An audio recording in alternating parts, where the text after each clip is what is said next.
ကျွန်တော်တို့နေ့စဉ်ဘဝမှာအဲ့မေးတွေဝင်လာတဲ့ဒုက္ခတွေမခံနိုင်ဘူးအဲ့မေးတွေဝင်လာပြီးဆိုအဲ့မေးတွေတည်းကမလိုအပ်တာကိုဖြတ်တာတွေရှာပြီးဖြတ်ဖို့တွေမလိုအပ်တဲ့နေရာကနေပြီးတော့ notification တုံဝင်လာမယ်ကိုအရေးကြီးတဲ့ file သွားရှာခံနေကြအဲ့ file တွေကြားထဲမှာရှာရတာပေါ့ခေါင်းမှုတွေအဲ့ထဲမှာကိုဒီမလိုအပ်တဲ့ file တွေဘယ်လိုဖယ်မလဲဆိုတာကိုကျွန်တော်ဒီနေ့ပြပေးမယ်အလွယ်ကူဆုံး method လေးနဲ့ပြပေးမယ်ခဏခဏလေးနဲ့အဲ့ file တွေအကုန်လုံးပြတ်သွားအခုကျွန်တော်မေးထဲမှာဆို file size ကဘယ်လောက်ရှိလဲဆို total သူပေးတဲ့ space က 15k ရှိတယ်ဆိုကျွန်တော် use လုပ်တာ 8.99k ရှိတယ်ဆိုအခုကျွန်တော်ပြောတဲ့ method နဲ့ဖြတ်ပြီးသွားပြီဆိုသင်တို့ကိုဒီ data ပြမယ်ဘယ်လောက်ထိကျန်သေးလဲဆိုတာဒီထဲမှာကျွန်တော်တို့သွားပြီးသွားရင် unsubscribe ဆိုတာနှိပ်လိုက်မယ် unsubscribe ကဘာလို့ဆိုလိုတာလဲဆိုတော့ကျွန်တော်တို့ subscribe မလုပ်ထားဘဲနဲ့လာပြီးတော့ကျွန်တော်တို့ရှိ promote လုပ်တာတွေကြော်ညာတဲ့ company တွေကနေကြော်ညာတာတွေဆိုမလိုအပ်တဲ့မေးပေါ့ဗျာအဲ့မလိုအပ်တဲ့မေးတွေကိုလာပြီးပို့နေမယ်ဒါတွေကိုကျွန်တော်တို့ဖယ်ရှင်းလိုက်ပြီဆိုကြတဲ့ကျွန်တော်တို့မေးထဲမှာတော်တော်လေးပေါ့အောင်ဆို unsubscribe ကိုနှိပ်ပြီးသွားပြီဆိုရင်ဒီမှာဒီ box လေးကို click ခေါက်လိုက်မယ် select all conversation that match the search ဒါလေးကိုနှိပ်လိုက်မယ် okay နှိပ်ပြီးသွားပြီဆိုရင်ကျွန်တော် delete ကိုနှိပ်လိုက်မယ်ပြီးရင်နောက်တစ်သုတ်ထပ်လုပ်မယ်သူကတစ်ခါလုပ်ရင်မေး90လုပ်တယ်ပေါ့နော်ထပ်လုပ်မယ်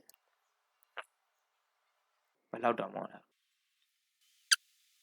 Oh my god သင်တို့ sample ပြနေနေပဲကျွန်တော်လက်တော့ညောင်းလာပြီဒီမေးကကျွန်တော်လည်းနှစ်တွေတော်တော်ကြာပြီသူတို့မေးထဲမှာအမိုက်တွေတော်တော်ပြည့်နေတာ sample ပြဖို့ယူလိုက်တဲ့ဟာလည်းတော်တော်ကောင်းလိုက်တာအခုကျွန်တော်ဒီမှာ delete လုပ်တဲ့ဟာတွေကတခါတည်းပြတ်သွားလားဆိုတော့မဟုတ်ဘူးဘယ်ထဲမှာရှိမလဲ trash ထဲမှာရှိမယ်အဲ့ trash ထဲထုတ်ဝင်လိုက်မယ်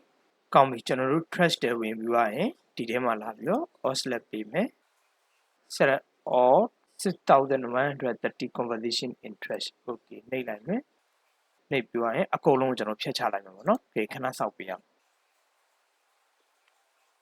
အခုလိုဖြတ်လိုက်တော့ခုနကကျွန်တော်စ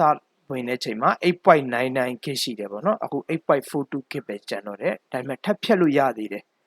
ကျွန်တော် sample ပြတော့ဗီဒီယိုတော်တော်ရှည်သွားမှာဆိုလို့ကျွန်တော်ကို sample မှာပဲနည်းနည်းလေးပဲဖြတ်ပြလိုက်တာပေါ့နော်ဒါပေမဲ့ဒါတွေအကုန်ဖြတ်မယ်ဆိုကျွန်တော်မှာ gig ပေါင်းများစွာရော့သွားမှာဆိုဒီနည်းလမ်းအဖြစ်တင်တို့လည်းအဆင်ပြေမယ်လို့ကျွန်တော်မျှော်လင့်တယ်ဘာကြောင့်လဲဆိုတော့ကျွန်တော်လုပ်ငန်းခွင်မှာဖြစ်ဖြစ်ပညာရေးကိစ္စမှာဖြစ်ဖြစ် Gmail ကတော်တော်အရေးပါတယ်အဲ့ Gmail ထဲမှာကျွန်တော်မလိုအပ်တဲ့ file တွေတစ်ခုချင်းစီဖတ်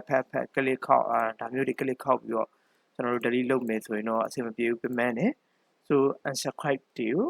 ပဲကျွန်တော်တို့ရှာပြီးတော့ဖြတ်လိုက်တာတင်တော့ရပါ unsubscribe ကိုဆိုဒီဗီဒီယိုကတင်တို့အတွက်အကျိုးရှိမယ်လို့ကျွန်တော်မျှော်လင့်ပါတယ်နောက်ဒါမျိုးဗဟုသုတတွေနဲ့အတူဆုံအောင် channel လေးကို subscribe လုပ်ပေးထားပါအောင်ကျေးဇူးတင်ပါတယ်